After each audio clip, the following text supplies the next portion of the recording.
Son las 7:30 de la tarde, una hora menos en las Islas Canarias. Sean bienvenidos todos a la redacción abierta en el Toro Televisión, donde ya estamos dispuestos para informarles, para opinarles, para enmarcarles, para pues que ustedes tengan opinión sobre las cosas que nos parece, honestamente, que hay que conocer, porque es imprescindible en una sociedad tan complicada como ha llegado a ser la nuestra, tener información veraz, información de contraste, pero información valiente, que no se conforme con que lo de los trenes fue un sabotaje. ¿Un sabotaje de quién, Moreno? Ya están rectificando. Como lo de, no, esto no han sido las productoras de energías renovables. Bueno, ahora ya, bueno, no se puede descartar nada, que es el paso previo para aceptar algo que era obvio. Pero bueno, estas cosas, por eso necesitan ustedes una televisión que no sea una Telepedro. ¡Ay, se han parado los trenes! ¡Un sabotaje organizado! O unos de una etnia muy conocida que les gusta ese metal, el cobre. O de unos europeos del este también muy conocidos que también les da por afanar cobre. No es la primera vez que pasa, no. No. Hay unidades en la policía, en la Guardia Civil, todos los guardias civiles de las zonas rurales saben dónde hay chatarreros que compran. ¿Y cómo se lleva eso que acaba por lo visto en China? Y que, como decía el ministro, pero si solo son 1.000 euros, bueno, pues te han montado una. Si hubieras invertido algo en seguridad, en poner cámaras, pues igual el miedo guardaría la viña. La viña es de todos, es el ave. Pero bueno, por eso digo que necesitan una tele que no sea Telepedro. Hoy empezamos hablando de salud, porque ya me acompaña aquí don Adolfo Albistur. Muy buenas tardes. Muy buenas tardes, Xavier. Protegiendo la vida de todos nosotros. Pues sí, protegiendo y sobre todo ante una situación como es una artrosis, que sabemos que es algo que más o menos todos, con suerte, vamos a terminar. Digo con suerte porque quiere decir que vamos cumpliendo años, ¿no? Y que eso hace que vivamos más. Y mal si no llegas, ¿no? Eso es, peor si no llegan, claro. Pero bueno, nosotros tenemos una cosa que se llaman los cartílagos, donde realmente hay unas almohadillas que son las que hacen que nuestros huesos no choquen y que con el paso del tiempo pues se van perdiendo. Entonces eso llega un momento que ese hueso choca uno contra otro y empieza a producir pues una inflamación, un dolor, que es lo que se llama una artrosis y una artritis, ¿no? Ante eso, de momento, no hay una cura. No se puede regenerar ese cartílago, pero sí tenemos que ir a atajar lo peor de este problema, que es el dolor y por tanto la invalidez. Cuando a ti te duele algo, intentas no moverlo, ¿no? En el caso de las manos, además, tiene más agravio aún, porque estamos hablando de cosas que estamos manejando continuamente, ¿no? Todos tenemos que abrir un bote, levantar una persiana, un botón. Bueno, pues todas estas cosas... Subir una persiana. Una persiana. Son cosas que realmente hacemos cotidianamente, que los que no tenemos ese dolor, no tenemos artrosis, lo hacemos de una manera normal, no le damos valor, pero a aquella persona que se levanta y le duele en el momento que empieza a mover las manos, pues sí. Entonces, ¿qué tenemos que hacer? Atajar ese dolor. ¿Cómo? Pues con estos guantes. Estos guantes lo que tienen son aquellos tratamientos que los reumatólogos dicen que son muy convenientes para un enfermo con artrosis, pues los tienen. Estamos hablando de masaje, vibración y calor, que eso siempre es bueno. Y luego estamos hablando aquí de ondas pulsantes, que son unas ondas que entran dentro de la articulación para que realmente mejore. 20 minutitos en casa tranquilamente, cuando nos levantamos, pues es suficiente para... 20 minutitos porque están aunados tecnológicamente en el guante, si no tendrías que estar en sesiones de 20 minutos o más, claro, en diferentes sitios. Aquí ya el inventor lo contaba, que él necesitaba sus manos para seguir trabajando y cuando le dijeron todo lo que tenía que hacer, dice, entonces ya no puedo trabajar, ¿no? Bueno, pues eso es lo que hemos conseguido con estos guantes. Y luego atajamos otros temas, como es por ejemplo la rodilla, otro problema también importante, porque la rodilla hay veces que del deporte, ahí más que movimiento es la presión que hacemos, ¿no?, sobre el peso y todo, ¿no? Bueno, pues aquí trabajamos con lo que se llama terapias de luz, que es un infrarrojo ultravioleta para penetrar dentro de esa articulación, y también con masaje, vibración y calor. Aquí estamos hablando de una rodillera que son 10 minutos. Una rodilla, 10 minutos otra, y ya no hay esa excusa, no salgo a andar, no salgo a caminar, no subo la escalera porque me duele. No vamos a tener, porque es buenísimo andar, caminar y pasear. Sobre todo ya a cierta edad, que no nos podemos quedar en casa, sí a ver el toro, la televisión, pero de vez en cuando también Pero hay que nos da salir. miedo subir las escaleras para ir al Eso es, dormitorio. Eso es. Vale. Y luego, pues bueno, pues toda la zona lumbar, dorsal cervical, que es la espalda. También aquí trabajamos con lo que es el infrarrojo, masa, vibración y calor, por esas posturas, esas lumbalgias que a veces nos levantamos. Hay gente que lo tiene muy continuamente y bueno, pues esto va a hacer también que solucionemos ese gran problema. ¿Con qué tecnología? ¿Con unos visores? Sí, esto es LED LEDs, que trabaja perdona, eso. a 2 tipos de frecuencias, de nanómetros, para que también penetren esa articulación, haga que se irrigue mejor, que vaya mejor la sangre, desinflame, y luego, claro, el masaje, la vibración, el calor, pues es normal hacerlo porque es muy conveniente y quita el dolor, ¿no? Bueno, ventajas para nuestros espectadores. Pues mira, una ventaja que a veces pregunto, ¿y eso qué significa telemedicina? Pues telemedicina significa que tú estás en casa, tienes una duda de cualquier cosa, o oye, le doy la piretal al niño, o a mi padre le convendría darle un ibuprofeno si le duele, o mejor un nolotil o un paracetamol, bueno, pues eso se lo podemos consultar al médico, además con una videollamada, nos puede ver. Eso gratis para vosotros, y luego regalamos también el libro Historia de nuestros médicos, que con tanto cariño hemos hecho, sobre el programa de televisión que hacemos aquí en la casa y que tan contentos estamos. Pues muy bien. Don Adolfo Albiston, muchas gracias por la visita. Gracias a ti, Xavier. Y a ver si conseguimos pues aliviar a todos estos compatriotas que tienen un problema de movilidad en las manos, en las rodillas, en la espalda. Pues bueno, este es el camino. Gracias. Gracias a insisto. ti, Xavier. Bueno, vamos a empezar nuestra ruta. Hoy la vamos a empezar en Alemania. Ha habido una noticia extraordinariamente impactante, sobre todo en la bolsa, que ha sido la primera votación para que Friedrich Merz, el ganador de las elecciones, el canciller de los conservadores de la CDU, bueno, pues todo el mundo daba por hecho que después de haber conseguido un pacto para movilizar 500.000 millones y activar de esa forma la economía alemana, este hombre iba a ir a darse un paseo por el Bundestag, y ahí va a ser pues, nombrado canciller alemán facilísimo, porque además él venía de un acuerdo con los socialdemócratas, que son la segunda fuerza en Alemania de la SPD. Bueno, y además nunca en la historia alemana un canciller había fracasado en la primera votación parlamentaria, porque ya pues es que la demora, no van a la votación. En fin, bueno, se han elegido 18 cancilleres. Esto es la primera vez que pasa. A la bolsa le ha dado un patatús cuando veía que el plan, los 500.000 millones y todo eso, se iba a hacer puñetas porque este hombre podía no ser el futuro canciller de Alemania. Bueno, resulta que por la tarde se ha sometido a una segunda votación.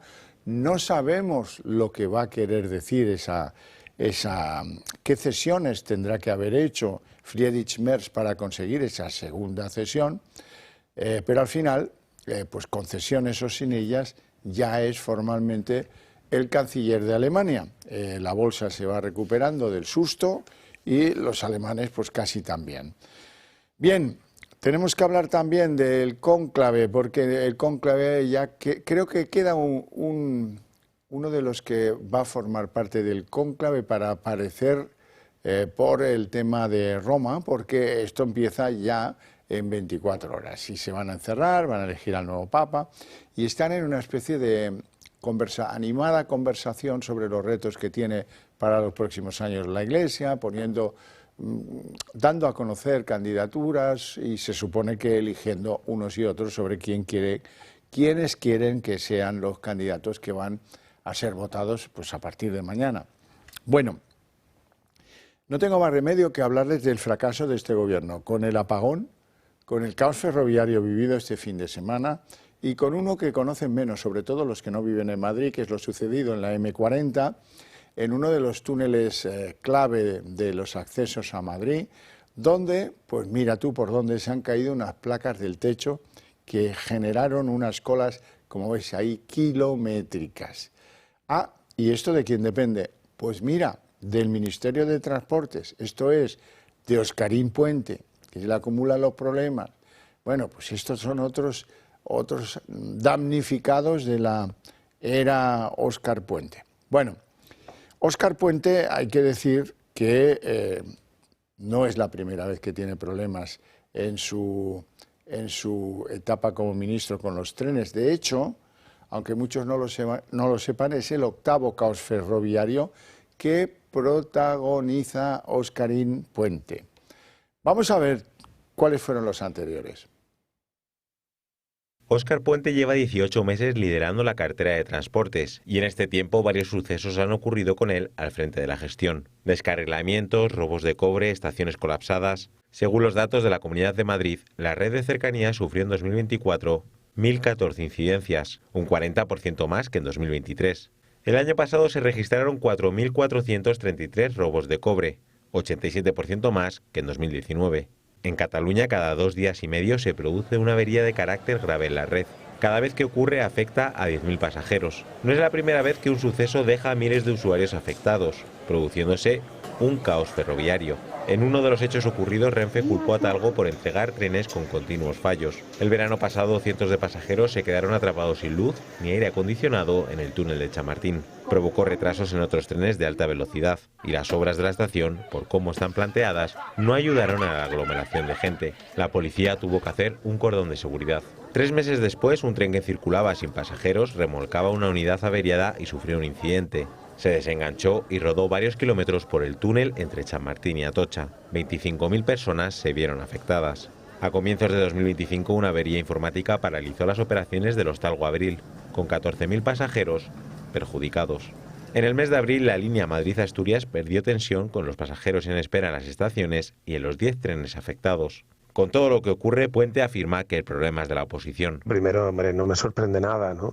Es evidente, ¿no? Tenemos una oposición que no desaprovecha la más mínima ocasión para retratarse, ¿no? Pero no me preocupa. En este momento lo que me preocupa es sacar adelante la operativa. Es mi segunda noche sin dormir esta semana, en menos de 7 días, y de lo que se trata ahora es de resolver los problemas, ¿no? Con la oposición ya hablaremos. El ministro de Transportes maneja 2 hipótesis de lo último sucedido. Solamente hay 2 posibilidades, 2 hipótesis, una la económica, la otra la de hacer daño. No podemos descartar al 100% ninguna de las 2, pero es evidente que la hipótesis que es más plausible es la de la voluntad deliberada de causar un daño. Y a pesar de todas las incidencias que ocurren, el ferrocarril vive en España el mejor momento de su historia. O sea que el ministro sigue pensando que esto ha sido un sabotaje. Un sabotaje, como Nicolás Maduro. Cuando se iba la luz en Venezuela, un sabotaje, país que funciona todo tan bien que cualquier incidencia se tiene que deber forzosamente a un sabotaje. Ya va aflojando, ya no dice ni la palabra. A mí me huele a que pues mañana nadie del gobierno ya hablará de sabotajes, dejaremos de decir bobadas y haremos caso de lo que dice la Guardia Civil, que han robado el cobre. Vamos a hablar de corrupción, porque si cuando se va la posibilidad de viajar en tren es un sabotaje y tampoco se descarta el sabotaje, el cibersabotaje cuando hay un apagón, no me extrañaría nada que dijeran que hay un sabotaje en los juzgados porque hoy el magistrado del caso Begoña Gómez ha decidido la imputación del que ahora es delegado del Gobierno en Madrid, Francisco Martín. No por ser delegado del Gobierno, sino por el tiempo en el que fue secretario general de Presidencia, siendo ministro de Presidencia Óscar López. ¿Y a cuento de qué? Bueno, pues porque como resulta que llamaron a Óscar López, no, ministro de Presidencia fue Félix Bolaños, discúlpeme. Félix Bolaños fue citado. Cuando llegó al juzgado dijo que él no tuvo ninguna participación en la contratación de Cristina Álvarez, que era la asesora, amiga, secretaria, recadera para asuntos monetarios de todo lo que tiene que ver con los cursos del máster. Muy bien. El ministro Bolaños dijo que el triministro dijo yo no he tenido nada que ver con esto. ¿Y ahora qué han hecho? Pues han llegado a la conclusión de que ha sido su segundo, Francisco Martín, y por eso va a tener que ir al juzgado a declarar en condición de imputado. Y además, en otro juzgado, esta vez en Badajoz, pues hoy ha llegado el plazo. Y hoy resulta que el hermanísimo músico, el del violín, pues ya no es empleado de la Diputación de Badajoz. Y ha anunciado que va a recurrir el procesamiento que le ha decretado la juez. Bueno, vamos a hablar de todo esto con don Luis María Pardo, que ya nos acompaña por Zoom, de Justitia Europa. Muy buenas tardes, don Luis María, y gracias por atender nuestra llamada. Un placer estar aquí con usted, Horcajo. Empezamos por la novedad en el juzgado de Peinado. ¿A usted le ha sorprendido el que encarten a Francisco Martín en esta causa? Hombre, yo ya empiezo a no sorprenderme, pero si hay un dato llamativo de todo lo que ha salido en los medios de comunicación en las últimas horas, es que el magistrado descarta los delitos de prevaricación o tráfico de influencias respecto del delegado del gobierno actual, pero que en aquella época era el secretario general, digamos, de las relaciones del presidencia del gobierno, quien se ocupaba, por decirlo así claro, de las contrataciones, no así de malversación. Entonces, lo que está intentando apuntar el juez instructor en este primer auto, ¿no?, de indicación de los delitos que se le puedan llegar a imputar es una malversación. ¿Qué quiere decir? Que no es el pre, cómo se la contrató, sino el post, que ejerció María Cristina Álvarez Rodríguez. Creo, esto es una opinión mía, que el instructor hace muy bien en no venir a valorar ya el pre, porque al final eso está dentro de una posible irregularidad administrativa, si uno lo quiere ver así, pero que no alcanza la reprochabilidad del derecho penal, pero en cambio la malversación es por cómo actuó María Cristina Álvarez Rodríguez durante el tiempo en el cual estuvo ejerciendo como asesora de Begoña Gómez bajo la responsabilidad del que era el secretario, su máximo jefe durante este periodo, que tras la última declaración de Bolaños parece ser que ha quedado meridianamente claro que no era Bolaños, que era el jefe del secretario, del delegado del gobierno, sino que era el delegado del gobierno ahora, y en aquella época el secretario de Presidencia, el máximo responsable de lo que estaba sucediendo con María Cristina Álvarez Rodríguez.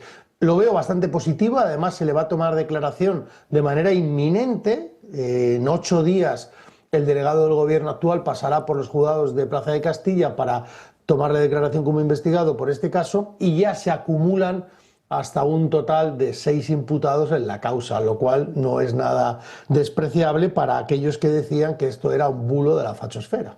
Sí, y recortes de periódico. No se olvide usted de los recortes de periódico y de los tabloides digitales. Palabras del presidente del gobierno. Hay que recordar que la señora en cuestión, Cristina Álvarez, cobró en esa intromisión que alguien organizó para ella en la Moncloa aproximadamente algo más de 300.000 euros. O sea, estamos hablando de esa cantidad supuestamente malversada. Ya veremos qué termina determinando el juzgado. Como siempre, el respeto por las decisiones. Por cierto, ¿qué ha pasado en Badajoz? ¿Qué pasa con el hermanísimo músico que ya no tiene diputación que lo ampare? Bueno, con el hermano del presidente del gobierno, David Sánchez, que hay que recordar, al igual que como con José Luis Ábalos, que José Luis Ábalos sigue siendo diputado con todo lo que está pasando. Hoy, un 6 de mayo a las 19:48, David Sánchez, hoy nos hemos enterado de que deja de trabajar, y esta mañana yo veía una tertulia y un periodista que ha hecho muy bien, además creo que es de esta casa, ha dicho, ¿pero cuándo ha trabajado, Horcajo? Claro, entonces, personas que querían venir a democratizar la ópera, pues ahora se marchan del puesto de trabajo. ¿Qué está sucediendo en Badajoz? En Badajoz ha habido un auto de procesamiento, que es una fase de la instrucción, donde ahora mismo se termina esa instrucción, vamos a decirle así, indagativa de los delitos, ven indicios de criminalidad y se abre una fase del procedimiento de abreviado donde las partes, las acusaciones, tenemos que presentar, y el Ministerio Fiscal, el escrito de acusación provisional respecto de los hechos y de los delitos que se le imputan a David Sánchez y a todos los demás imputados, por cierto, que no solamente es David Sánchez, sino un cúmulo de personas y autoridades de la Diputación de Badajoz, y a raíz de eso luego ellos tendrán para ejercitar el derecho de defensa. ¿Qué sucede? Sucede que como se solicitó por parte, se dictó por parte de la jueza que no teníamos acceso a los vídeos, y sí a las transcripciones, han pedido una suspensión de plazo en lo que es el escrito de acusación de las partes para que ellos puedan tener acceso, visionen todo absolutamente para poder recurrir ese auto de procedimiento abreviado. Y una vez que se solvente parte del proceso, pues estaremos abocados ya a esos escritos y creo, como habíamos dicho además aquí en esta casa, que para junio yo creo que tendremos ya fecha para el juicio del hermano del presidente del gobierno. Luis María Pardo, te agradezco mucho estos minutos, estas opiniones tuyas, estas informaciones tuyas que nos cierran el capítulo de tanto del caso Begoña como del caso del hermanísimo músico. Un placer enorme tenerte en el programa, te deseo una feliz tarde. Un saludo, Orcajo, a todo el equipo. Pues muy bien, seguimos con nuestro recorrido. Quizás es un recorrido triste porque a mí me preocupa mucho que muchos españoles nos quedemos sin saber qué se cuece en nuestras calles. Y para eso hay que estar muy ojo a visor. Y hay que estar pues muy consciente de que hay que trasladar los ambientes sobre todo de inseguridad, que se puedan ver en nuestras calles. Nos vamos a ir a Alicante. Alicante para que ustedes vean cómo dos grupos de jóvenes se castigan con katanas y se agreden con katanas como si fueran, pues no sé, luchadores orientales. Ahí están en un parque público dedicándose a lo suyo, que es la pelea con katanas, que es un arma muy amenazadora. Bueno, pues así están las calles y las plazas en materia de seguridad. Alicante. De Alicante nos vamos a ir a Aragón y ahora ya empiezo a hablaros de un asunto que me preocupa fundamentalmente, que es el tema de la droga y de cómo la droga está cambiando la sociedad española, y si no hacemos cosas de forma inmediata para ponerle pies en pared a este asunto, esto se nos come. Vamos a ir a la comunidad de Aragón con unas imágenes que dan que pensar. Se trata de una operación antidroga, una operación policial en un polígono, en una nave de un polígono de Cadrete. Ahí se han practicado, al final ya lo verán, 4 detenciones. Una de ellas del tipo que se escapa por lo que entiendo yo que es el circuito del aire acondicionado. Otros se escapan por el tejado, o lo intentan, porque al final han sido todos capturados. Y bueno, pues tanto los que, ahí los ven, los que estaban en el tejado tratando de eludir, pues unos por el conducto de refrigeración, otros subiéndose a lo más alto de la nave, tratando de eludir a la policía y que la policía pues no acabe deteniéndolos. ¿Qué perseguían en esta operación? Pues ya saben, lo de siempre, ahí lo ven, los alijos de droga, pues que están ahí en todas partes. De ahí nos vamos a un conocido pueblo de Extremadura, Castuera, donde han sido incautados medio millón de plantas de marihuana, con 3 detenciones, porque bueno, ¿quién no tiene un huerto con medio millón de plantas de marihuana? Bueno, esto robando la electricidad con sistemas de ventilación, de calefacción de las plantas para que las plantas crezcan lozanas, etcétera, etcétera, es el pan nuestro de cada día. Esto es lo normal. Hay muchos pueblos donde todo el mundo sabe que se está en esto, pocos lo denuncian, poca actividad veo yo de las centrales o las que venden electricidad, que saben perfectamente dónde les están robando la energía y que no actúan motu propio para facilitarle a la Guardia Civil, decirle, o a la Policía Nacional, mire, aquí, y ya está, y se levantan, y si hay que levantarlas 3 veces, pues se levantan 3 veces. Lo peor que nos puede pasar es que los que se dedican a este lucrativo negocio vean que la sociedad no reacciona, que a los españoles nos da igual. Como dice a propósito de otra consideración un ministro del gobierno, la gente no se pega en las calles por esto. Y como no se pega en las calles, pues nosotros le damos pues un valor casi anecdótico. Si acaso, en algún sitio como aquí, encontrarán un pesado dispuesto a insistir sobre la necesidad de que tenemos que hacer que esto cambie. Pero bueno, esto ya depende de los partidos políticos, donde hay tantas cosas que hacer, que en fin, están tan agobiados, que de esto pues ya se ocuparán en otro momento. Bueno, y les quiero hablar también del Club de Amigos del Toro Televisión. ¿Por qué? Pues porque yo creo que ya habrán llegado a la conclusión de que para defender mejor y más deprisa esas ideas que compartimos, es mejor que sigan cada uno por su cuenta en solitario, aprovechando fiestas y festejos, reuniones familiares. Es mejor que apoyen a un medio de comunicación que tiene la voluntad de ser la correa de transmisión de todos ustedes para que esas ideas que compartimos lleguen a la sociedad española en lo más amplio y las compartan cada vez más compatriotas.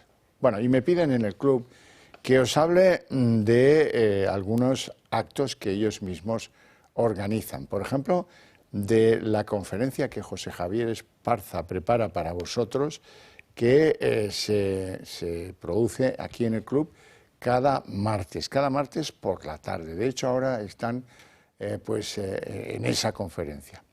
Y como además el cónclave va a ser el miércoles, pues el jueves, día 8, a las 7 de la tarde, el club ha organizado un encuentro con Francisco José Fernández de la Cigoña, Paco Pepe para los amigos, uno de los comentaristas de asuntos eclesiásticos más leídos tanto en España como en Hispanoamérica.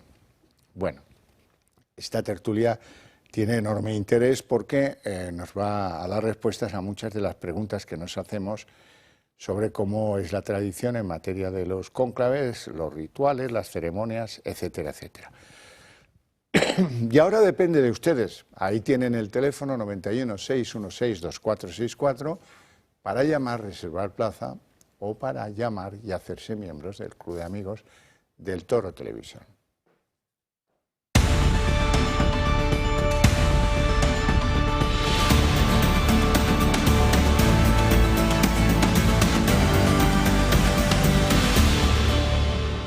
Las 8:01, momento en el que abrimos nuestra mesa de análisis político. Claro, yo tengo que presentarles a nuestros invitados hoy, por supuesto. Nacho Catalá, muy buenas tardes. ¿Qué tal? Muy buenas tardes. Diputado del PP en la Asamblea de Madrid. Así es. ¿Todo bien? Todo en orden. Me alegra. Don Alberto Pérez, vicepresidente de Acción Liberal. Muy buenas tardes. Buenas tardes, ¿Cómo Javier? estás? Hacía tiempo que no Muy venías bien, por gracias acá. a Dios. ¿Sí? Sí, sí, Me genial. alegra. Bueno, vamos a empezar. Reacciones. Tenemos que sabotaje en el tren, tenemos que ciberataque en el apagón. No sé qué nos falta, la plaga de langostas, no debe faltar, ¿verdad? Pero todo es atribuible a terceros, que nos quieren hacer daño. No podemos decir que aquí roba cobre cualquiera que viene y se lo lleva y para la línea del tren. No, porque quedamos muy mal. Mejor decir como Nicolás Maduro, sabotaje, ha sido un sabotaje. Cada vez que se va la luz en Venezuela es un sabotaje. Bueno, pues aquí estamos por la misma técnica. No se les puede criticar a las empresas que se dedican a producir energía renovable, porque lo dice este gobierno. Y vas a ir a la hoguera por malo, porque tú criticas, sí, yo hablo de mí, yo sí las critico. Y me parece que es bastante obvio, ya nos lo dijeron, habían sido 2 plantas del suroeste, llegó a decir, pues ahora no me acuerdo quién lo dijo, si la Augensen o el que flota o la del corcho, que sería Beatriz Corredor. No lo sé, pero sí que nos lo aclaró. En milisegundos ha habido 2 desconexiones que han producido. Pues entonces, perdí con asas. Los responsables son los que no han sabido gestionar eso o esas 2 instalaciones que se quisieron desconectar sin avisar tal vez. Lo extraño es que llevamos ya 1 semana y 1 día y aquí no sabemos nada. Y hoy han empatado enseguida PP y PSOE porque primero ha sido el PP, Tellado lo contaba, una comisión de investigación sobre lo sucedido en el Congreso y en el Senado lo antes posible y que levantemos el velo del apagón en todo, también en lo informativo. Vamos a escuchar a Tellado. Hemos registrado la solicitud de creación de una comisión de investigación parlamentaria sobre el apagón. Queremos que se celebre en las Cortes Generales. Queremos saber qué es lo que ha ocurrido. Queremos saber qué es lo que oculta el Gobierno desde hace ya una semana. Queremos saber qué planes de prevención, alerta y detección de fallos en el sistema eléctrico español tiene este Gobierno y tiene Red Eléctrica Española. Queremos saber por qué se ignoraron los avisos internos de Red Eléctrica sobre el riesgo real de los apagones. ¿Por qué llevamos 5 años con la estrategia de seguridad energética nacional caducada y sin actualizar por parte del Gobierno de Pedro Sánchez? Y a la carrera el PSOE a lo mismo, a decir que ellos también están pidiendo una comisión de investigación sobre algo que ya debería de estar investigado. Bueno, lo contaba Patxi López. Nosotros queremos una comisión de investigación para que se aclaren las causas del porqué, para corregir, para que no vuelva a suceder. Y veremos luego si en esa investigación hay o no hay responsabilidades políticas, responsabilidades públicas o responsabilidades privadas. Pero lo que queremos es saber. Lo primero no. A ellos no les importa saber. Les importa si esto les sirve o no para atacar al Gobierno y a Pedro Sánchez. Nada más. Hombre, vamos a ver. Es que es de coña lo de Patxi. Siendo que en Redella hay 5 miembros del Consejo que son del PSOE, pero del PSOE de carné, de militancia, de haber sido cargos políticos. La primera, Beatriz Corredor, ministra. Siendo que le están haciendo un agujero, le han dado una patada a uno que había allí, que quedaba allí del PP, y están haciendo un agujero para que entre en el Consejo Arantxa González Laya, ya veremos si no acaba siendo presidenta, más pronto que tarde, de Redella. Decir que somos nosotros los que queremos saber y que la oposición no quiere más que lo que les pueda servir, es bastante lamentable. Bueno, sobre todo porque Patxi López miente, porque Patxi López y el Partido Socialista ya saben cuáles son o cuáles fueron las causas del apagón. El problema del apagón informativo, que ha venido sucediendo, el apagón de la luz, es que lo que están seguramente es intentando tapar las responsabilidades políticas de lo que sucedió allí. Desde luego hay cuestiones técnicas, pero también hay responsabilidades políticas, porque Red Eléctrica, por mucho que el Gobierno nos intente enfangar con que es una empresa privada, es una empresa que controla el Gobierno, que controlan cargos y militantes socialistas, y que por lo tanto hay unas responsabilidades de gestión, y que como son políticos los que están al mando, las responsabilidades son políticas. ¿Y qué dice ahora el Partido Socialista? ¿Que se van a autohacer a ellos mismos una comisión de investigación para ver si consiguen tapar lo que en este momento ya saben? Es bochornoso. A remolque, no han tenido días suficientes y ya pasa más de una semana del apagón, no han tenido días suficientes para anunciar una comisión de investigación, que lo hacen inmediatamente después de que el Partido Popular, en este caso, anuncie que va a impulsar una investigación, una comisión de investigación en el Senado y también en el Congreso. Bueno, yo creo que el Partido Socialista tiene que hacer este paripé, porque este paripé para ellos le dará argumentos para continuar con su relato, que es lo que al final hacen en cada una de las acciones de gobierno. Llevamos 8 días, como comentaba Xavier, sin tener ni un solo dato, ni una sola información de lo que ocurrió en España, algo histórico, un hecho que no ha sucedido jamás en este país, y el Gobierno no ha dado ni una sola explicación. Y 8 días después, a remolque del Partido Popular, que es cuando se lo ha solicitado, es cuando ellos ya hablan de esta comisión de investigación. ¿Por qué? Porque están buscando un culpable. Y ya han anunciado que parte de la culpa la tendrá el Partido Popular y Vox. Sí, ahora iremos a eso, pero vamos a lo técnico. Explicaciones sí han dado alguna, pero son muy contradictorias. Por ejemplo, dice el presidente del Gobierno, dice la presidenta de Redella, esto no ha sido un ciberataque, lo hemos estado trabajando con el CNI y tengo que decirles que no ha sido un ataque exterior a nuestra red ni nada parecido. Sale el presidente del Gobierno, bueno, no se puede descartar nada, que es como decir sí. ¿Quién ha tenido la culpa de todo esto? Y dice el presidente del Gobierno el día del apagón. 2 instalaciones de energía fotovoltaica que se han desconectado con pocos espacio de tiempo. Y luego salen otros y dicen, no, esto no se puede, ya veremos. La Augensen ha dicho, oiga, aquí no descartamos nada, a lo mejor la culpa sí puede ser que sea de alguna instalación de renovables. Por si acaso vamos a darles a todos estos de la derecha que quieren que mantengan las centrales nucleares activas, vamos a darles y a darles, y dice el presidente del gobierno, defender la energía nuclear es de ignorante. Es Francia entera, Holanda entera, Bélgica, que acaba de estrenar una central, Inglaterra también, Finlandia, también todos unos ignorantes. Pedro es el único que es el que tiene el conocimiento y el saber. Bueno, lo que es verdad, y ahora lo vais a ver, es que había un grupo de inversores que querían conocer al ministro Cuerpo en el Ministerio de Economía justo a la hora del apagón y justo el día del apagón. Y claro, se han llevado una imagen espectacular de España, espectacular. Esto sí que es como el algodón, esto no engaña. Y esto van a desconectar y no van a saber la explicación que da Pedro. El gobierno ha incurrido en la gran tomadura de pelo que es, no, a ver, ¿veis el garbancito? ¿Veis el garbancito? ¿A que no está el garbancito? ¿Lo veis? ¿No lo veis? ¿Con qué?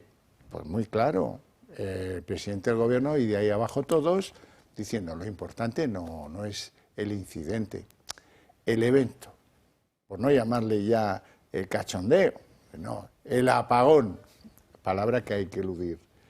Y luego lo importante es que nuestra resiliencia, hemos sabido en 12 horas levantar el sistema, en lugar de pensar, esto no tenía que haberse caído, lo ilógico es el apagón.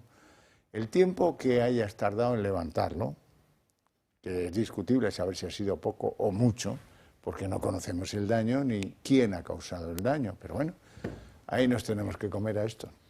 Bueno, sí, esto es curioso, ¿no? Resulta que la cuarta economía de Europa y la 12ª del mundo se va al medievo, se va a la luz, se va a Internet, se va absolutamente todo. A las tinieblas. Y resulta que al gobierno socialista y a la empresa responsable de la energía eléctrica, dirigida por una socialista, hay que darle las gracias. Todos deberíamos darle las gracias porque no duró más de lo que podría haber durado. Cuando la cuestión es lo que usted decía, es ¿cómo ha podido pasar esto? Esto es porque no se han tomado medidas adecuadas. Esto es porque no se está teniendo un mix energético responsable. Eso es porque a nivel energético, para que la gente se entienda en casa, se está imponiendo la ideología a las necesidades reales y a la economía.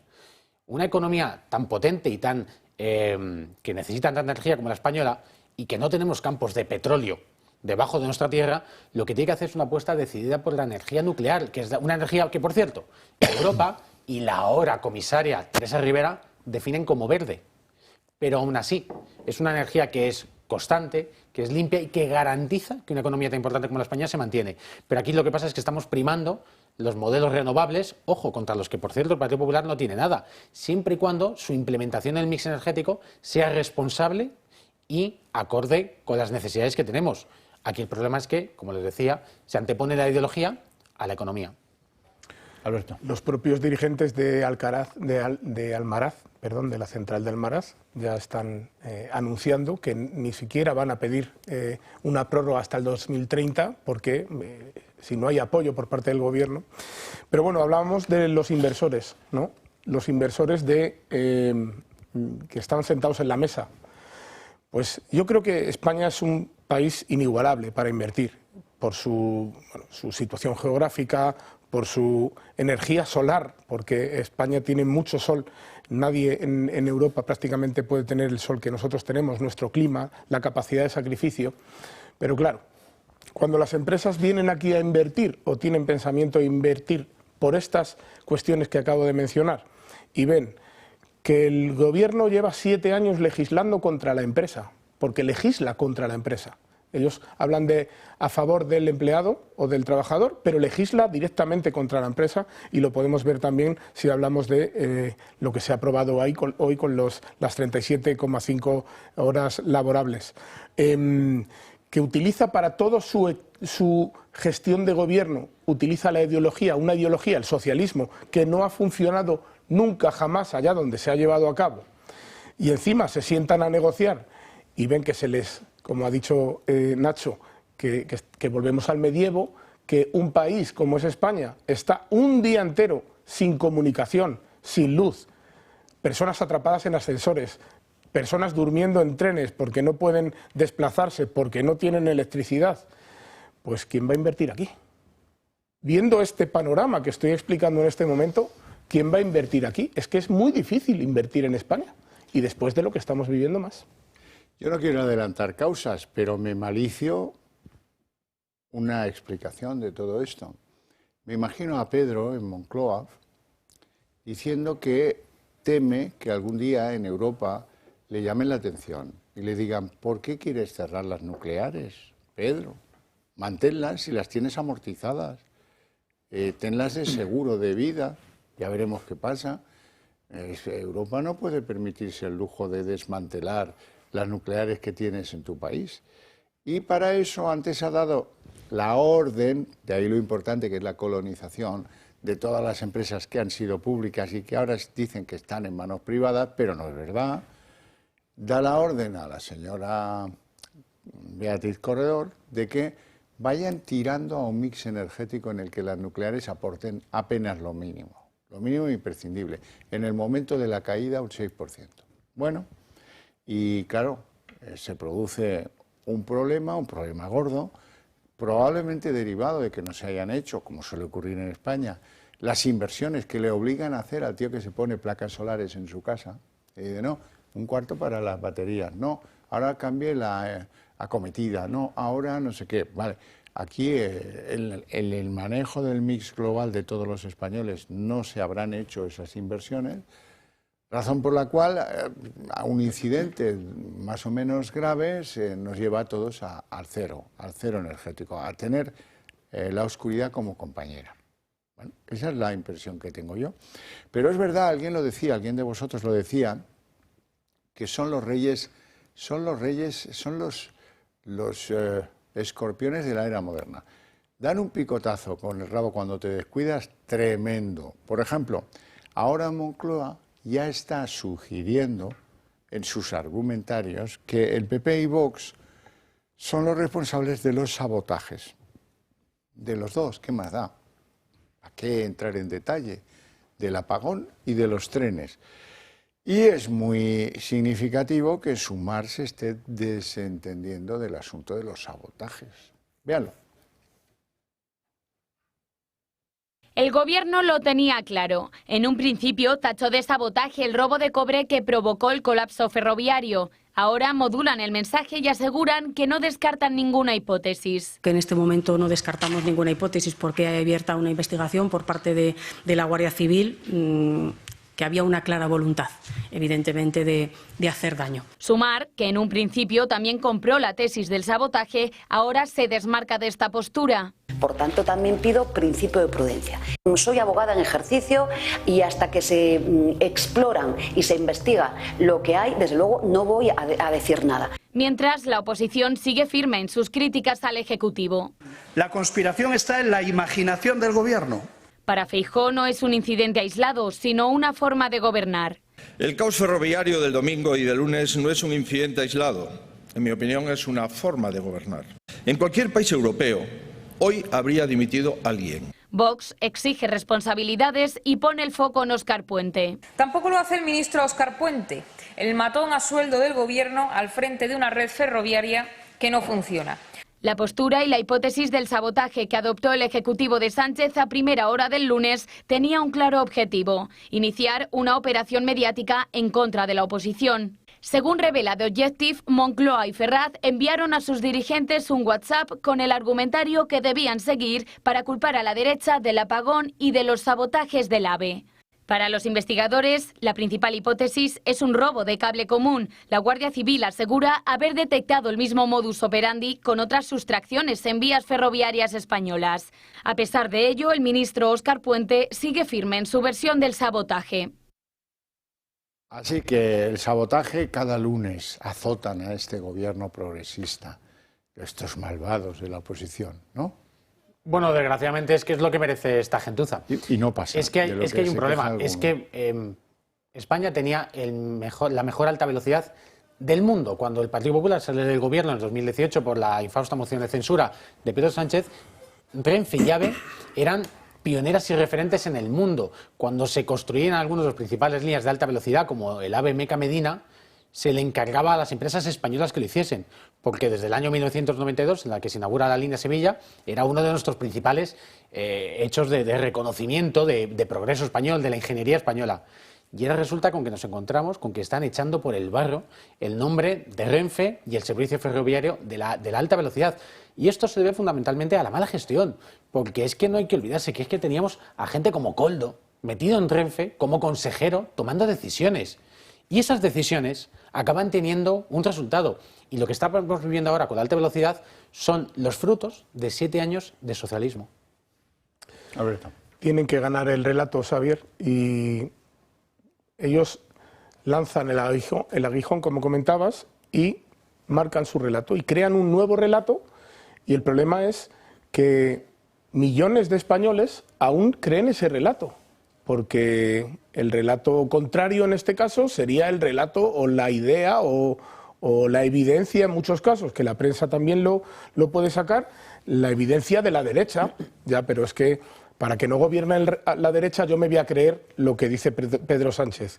Y ese relato al final, pues yo no sé si es que en España muchas personas o millones de personas no son capaces de ver más allá de lo que le dice el gobernante de turno, o no entiendo muy bien el por qué las encuestas siguen dando, y no hablo del líder Tezanos, el encuestólogo, hablo de cualquier otra encuesta, que le sigue dando un 28% a Pedro Sánchez. Después de todo esto, es que lo he visto esta misma semana, me parece, en GAT3, si no recuerdo mal. Entonces, claro, ellos tienen que construir su relato. ¿Por qué? Porque la gente se lo compra. Si no, no lo construirían. Y si hay un 30%, cerca de un 30% de españoles que le compra el relato, sumado a el 6-7% de los independentistas catalanes por un lado, los vascos por otro lado, los de Sumar, Podemos, and Company por otro lado, oye, se garantizan otro gobierno. Fantástico, creemos relato, si es que les va muy bien. De todas maneras, no se lleva, el socialismo no se lleva tan bien como pudiera parecer. No son tan obedientes como con los argumentarios acreditan. Luego hay sus cositas, sus rencillitas. Hoy hemos conocido una que es una delicia. Óscar López se reunía con Villarejo para pedirle basura, información comprometedora contra Pedro Sánchez, relacionada con las saunas gays de su suegro, el suegro de Pedro Sánchez, Sabiniano Gómez. Bueno, así lo publicaba, ahora lo vais a ver, creo que era El Debate, no quisiera equivocarme. Óscar López, ahora ministro de Transformación Digital y Función Pública, se la jugó a Pedro Sánchez hace ya varios años. En septiembre de 2016, en plena guerra por el control del PSOE, que culminó con la dimisión de Sánchez como secretario general del partido, se produjo un encuentro secreto entre el ahora ministro Óscar López y el excomisario José Manuel Villarejo. El restaurante El Senador, frente al Senado, fue el escenario elegido. Allí el ministro pidió a Villarejo datos sobre los prostíbulos y saunas gays del padre de Begoña Gómez para perjudicar al hoy presidente del gobierno. López quería saberlo todo sobre los negocios de Sabiniano, buscando una munición política para dañar al líder socialista. En plena batalla por el control del partido, López se distanció de Sánchez, decidió no respaldarlo en las primarias y se integró en la candidatura de Patxi López, convirtiéndose así en uno de los mayores críticos de Sánchez. Ya en 2017, López fue muy duro contra el ahora presidente, lo acusó de dividir al partido y señaló a Patxi López como el único capaz de unir al PSOE con un claro proyecto de izquierdas. Sin embargo, tras la victoria de Pedro Sánchez en las primarias del partido, todo cambió. Nombró a Óscar López presidente de Paradores y años más tarde director del gabinete de presidencia tras la caída de José Luis Ábalos. Para muchos, este ascenso fue visto como una recompensa a una lealtad recuperada entre ambos. Además, en ese momento, Óscar López llamó a Barrabés para apartar a Begoña Gómez de la investigación judicial que se estaba llevando en su contra. No hubo reproches desde Moncloa, al contrario. Óscar López fue nombrado ministro y meses después secretario general del PSOE madrileño. Desde entonces el ministro se ha volcado en su papel de azote de Isabel Díaz Ayuso. Sin embargo, la relación entre Óscar López y Pedro Sánchez no siempre ha sido así de idílica. Eso es evidente, pero ahora el cargo une mucho y el sueldo más. Bueno, y lo que demuestra es que al final Este señor, Óscar López, no es más que un personaje absolutamente siniestro de la política española y demuestra también lo que le gusta a Sánchez, que son los comisarios políticos y la calaña. Si los comisarios políticos y la calaña le atacan a él, lo que hace es mandarles a galeras durante un tiempo, que es lo que hizo con Óscar López, su en otro momento amigo. Es verdad que unas galeras gustosas y amables, como son la presidencia de Paradores de España. Pero una vez recuperó su fidelidad y su lealtad absoluta, él conocía de las buenas capacidades para la mala política de Óscar López y por eso le recupera, le reinstaura en los altos puestos de la política y ahora le manda contra Isabel Díaz Ayuso, porque el propio Sánchez, por lo que Óscar López le ha hecho a él, sabe perfectamente el tipo de calaña política que es y por lo tanto a su principal adversaria política, que en este momento es la presidenta Díaz Ayuso, porque es la obsesión de Sánchez, pues le manda a quien él considera que es el peor y el más tenebroso de todos sus comisarios políticos, Óscar López. Pues se va a ir escaldado, Nacho, se va a ir escaldado. Bueno, ¿qué podemos esperar de esta gente? ¿Creemos que este tipo de argucias las van a utilizar solo con el adversario político? No, son buitres de la política por el poder y venden a su familia por el poder y ese poder es el que lleva a hacerles este tipo de siniestralidades a Pedro Sánchez o al que sea, como digo. Ellos solo buscan el poder y ahora ese poder es el que les ha unido. Efectivamente, como decía Nacho, ahora le recupero porque ya has pasado tu tiempo de penumbra en Paradores, en el purgatorio de Paradores Nacionales, con un salariazo, porque eso no es un salario, es un salariazo público, y claro, tras ese tiempo de penumbra, pues ahora volvemos a ser amigos. ¿Dónde? En el poder, porque sigue en el poder, por supuesto. Ahora bien, como te he comentado antes, si el poder se le va a acabar pronto, porque enfrentarse a Díaz Ayuso en la Comunidad de Madrid, ¿qué te voy a contar yo a ti, Nacho? Yo creo que con ese perfil... Y más con ese perfil, efectivamente. Seguramente le irá también en Madrid como le fue en Castilla y León, Sabotaje. que fue un perdedor absoluto. No descartes que acabe diciendo sabotaje. Nos vamos a publicidad, volvemos en apenas 2 minutos.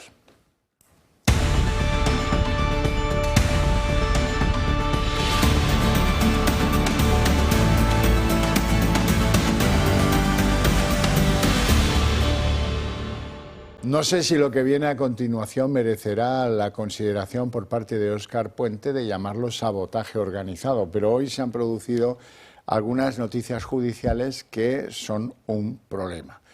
La primera de ellas, juzgado del caso Begoña, juez Juan Carlos Peinado. ¿Y qué ha pasado? Pues que ha decidido imputar, que es como se decía antes y queda mucho más claro que lo de ahora, que es investigar, que es una palabra desleída.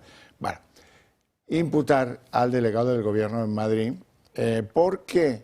Pues porque considera que después de que Félix Bolaños acudiera al juzgado, o el juez le interrogase y dijera que él no había tenido nada que ver en la contratación de la señora asistenta de Begoña Gómez en Moncloa, que le resolvía correos de patrocinios y de softwares que se adjudicaba, bueno, pues si Félix Bolaños dice que él no fue, pues sería su segundo, no cabe otra, el secretario general que tenía entonces el Departamento de Presidencia, Francisco Martín, hoy delegado del Gobierno en Madrid. Bueno, este ya está imputado, le han puesto una fecha bastante próxima, en 10 días tiene que ir al juzgado a declarar.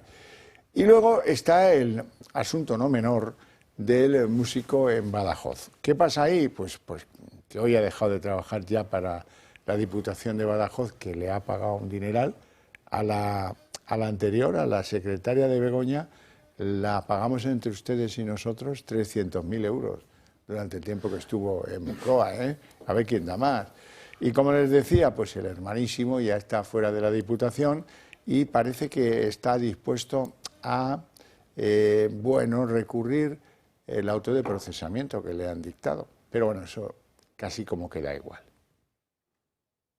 El juez Juan Carlos Peinado avanza en la investigación contra Begoña Gómez, la mujer del presidente del Gobierno. El magistrado ha citado a declarar al delegado del Gobierno de Madrid, Francisco Martín Aguirre, por presuntos delitos de malversación de fondos públicos. El juez considera que Francisco Martín, cuando era alto cargo en Moncloa, pudo haber dado la orden de contratar a Cristina Álvarez, la asistenta personal de Begoña Gómez. De 2018 a 2020 ejerció de director del Gabinete Técnico de la Secretaría General de la Presidencia del Gobierno. El juez Peinado le ha citado a declarar el próximo miércoles 14 de mayo a la 1:30. El magistrado da este paso tras admitir a trámite las acusaciones realizadas por Vox, en las que denunciaban el presunto nombramiento irregular de Cristina Álvarez para ejercer funciones privadas en beneficio de Begoña Gómez con cargo a los presupuestos generales del Estado. Funciones privadas tales como realizar gestiones con la Universidad Complutense antes de la creación de la cátedra de Begoña Gómez o trasladar a los patrocinadores que siguieran financiando la cátedra. El ministro Félix Bolaños, quien defendió ante el juez la contratación de la asesora, ha cuestionado la imparcialidad del magistrado. Esta instrucción ya no es motivo de preocupación para la gente honesta y con la conciencia tranquila que se está viendo afectada. Es motivo de preocupación máxima para todos los que defendemos el buen nombre y la imparcialidad de los jueces y magistrados de nuestro país. En paralelo a esta nueva imputación, el juez Peinado ha pedido a la Universidad Complutense de Madrid que detalle quién fue la persona encargada de contratar a Blanca de Juan de Castro como coordinadora del máster dirigido por la esposa de Sánchez. Quieren conocer dónde tenía físicamente su puesto de trabajo, cuáles eran sus funciones, qué retribución tenía y con cargo a qué partida. O sea que la línea del juez, aunque no le gusta a Félix Triministro Bolaños, es muy clara. ¿Quién ha decidido qué? ¿Quién ha decidido que la de Moncloa se lleve 300.000? ¿Quién ha decidido en la Complu que esta señora tenga una coordinadora específica para sus cursos? Es muy simple. ¿Quién? Y cuando sepa quién, entonces se verá cómo lo ha conseguido. ¿Hizo todos los pasos que marcan la ley para contratar a esa persona o se hicieron por ser vos quien sois, como parece? Bueno, pues como dijo Miguel Ángel Rodríguez con el fiscal general del Estado, pa'lante, parece que pa'lante, este señor, Francisco Martín. Bueno, pues esto ocurre cuando nos gastamos el dinero de los ciudadanos en cuestiones particulares, en beneficio del partido, en beneficio de la mujer del gobierno, en este caso. Yo creo que esto es una malversación de manual. Y creo que nos va a dar mucho juego todo esto porque no dejan de salir noticias a este respecto. Es decir, el juez, que yo me quito el sombrero con este señor, su valentía, la valentía que está teniendo, está escarbando hasta el fondo. El gobierno socialista cree que España es suya. Lleva 7 años gobernando y dicen, esto es mío. Y como esto es mío, yo con los ciudadanos hago lo que quiero y con el dinero de los ciudadanos también hago lo que quiero, porque es mío. Se piensa que la Moncloa es de su propiedad, de la propiedad de Pedro Sánchez y de Begoña. Las empresas públicas son de su propiedad. Las instituciones públicas son de su propiedad. Entonces, como son de su propiedad, oye, yo con mi coche hago lo que quiero, ¿no? Porque es de mi propiedad. Pues él piensa lo mismo. Confunden servicio público con servicio privado para ellos, no para el resto, privado para ellos. Y bueno, respecto al señor que hoy ha dejado de trabajar, al músico que ha dejado de trabajar, había empezado. La cuestión es, había empezado, si no sabía ni siquiera dónde estaba su centro de trabajo, es muy difícil dejar de trabajar cuando no has comenzado a trabajar. Lo que sí ha hecho es cobrar, eso sí. Cobrar, ha cobrado hasta el último céntimo y ahora encima va a recurrirlo, sin saber dónde está el centro de trabajo, pero va a recurrirlo, oye, y el derecho le ampara, por lo tanto. Nacho. Bueno, el quinto delegado del gobierno de Sánchez en Madrid es un hombre lleno de complejos y vacío de conocimientos, que solo ha ascendido en política porque formó parte del tenebroso clan de la Moncloa que formaron Iván Redondo y Félix Trolaños. Y como miembro de ese clan contrató a esta asesora a sabiendas de que esta señora lo que iba a hacer en labores privativas de la mujer del presidente y no públicas, que es para lo que se le estaba contratando. Y por lo tanto la justicia perseguirá al delegado del gobierno y le hará pagar por aquello en lo que ha obrado mal. Y sobre todo le hará pagar porque se plegó al líder, se plegó a Pedro Sánchez, que pensaba que los puestos públicos de la Moncloa son lo mismo que pensaba también Begoña Gómez del software de la Complutense, que son suyos. Y no es verdad. eso se paga con dinero público y por lo tanto uno no se lo puede apropiar de manera privativa. Pues sí. Bueno, algo que nos quieren enchufar hoy era el propósito del Consejo de Ministros, es la reducción de jornada. Antes hacías tu mención, Alberto, de la jornada laboral. Bueno, 37,5 horas. Tiene el Gobierno prisa, pero no nos aclaran cuánto va a costarle a este país esa decisión. Ahora lo van a ver, nos lo cuenta María en Vallejo. El Gobierno ha aprobado hoy un proyecto de ley para reducir la jornada laboral de las 40 horas semanales actuales a las 37 horas y media. Hay que recordar que el Gobierno de Sánchez lleva ya un año detrás de esta reforma y que a día de hoy solo cuenta con el apoyo de los sindicatos, pero no de los empresarios. Esta medida va a afectar a unos 12 millones de trabajadores de empresas privadas y supone un coste adicional para las empresas de hasta 24.000 millones de euros. Las que más se van a ver afectadas van a ser sobre todo las pymes. Según estimaciones, esto podría costar más de 5.000 euros al año para ellas. Esta medida también incluye un registro horario y digital obligatorio y sanciones más severas para aquellas empresas que no cumplan con esta reducción, con multas de hasta 10.000 euros por cada trabajador. Y esto no es todo, porque ATA denuncia que la ministra de Trabajo, Yolanda Díaz, quiere colar en ese decreto su nuevo modelo de cálculo del salario mínimo. Ahora quiere que ese SMI llegue hasta los 1.200 euros mensuales, es decir, cobrar más pero trabajar menos. Los expertos y los trabajadores, sobre todo del sector hostelero, avisan de que la reducción de jornada va a costar más empleos de los que se pretende crear. Yolanda Díaz está hoy, en su fase de máximo esplendor. Hoy modernizamos las empresas españolas, modernizamos el mundo del trabajo y hacemos algo que es mucho más importante: ayudar a que la gente sea un poco más feliz. Y le hablamos al conjunto de los españoles y las españolas. A esos españoles y españolas, muchos que, como nosotros y nosotras, no ven apenas a sus hijos o hacen que sus padres y sus madres vayan a recoger a sus hijos al colegio, sencillamente porque no les da la vida. La política sirve para esto. A mí no me haga más feliz, se lo ruego. Lo digo muy en serio, No quiero tener nada que ver con un gobierno que me quiera hacer feliz. Alberto, tú en cambio ya te veo yo. Bueno, mira, lo primero que hay que recordar es que esta decisión se toma en contra de la patronal, de la voluntad de la patronal, que es el agente social más importante en este asunto. ¿Por qué? Porque paga. Ellos hablaban anteriormente en el reportaje, veíamos que esto costaría a las empresas unos 5.000 millones de euros. Yo creo que no les va a costar a las empresas. Lo van a pagar los ricos S.A., que son los consumidores, los españoles, los ciudadanos. ¿Por qué? Porque es muy sencillo. Si a una empresa le aumentas los costes, en este caso es un aumento de costes, porque estás reduciendo la productividad, porque también reducen las horas de trabajo, y además de una manera obligatoria, saltándose a la torera el acuerdo libre que hayan podido tener entre el empresario y el empleado.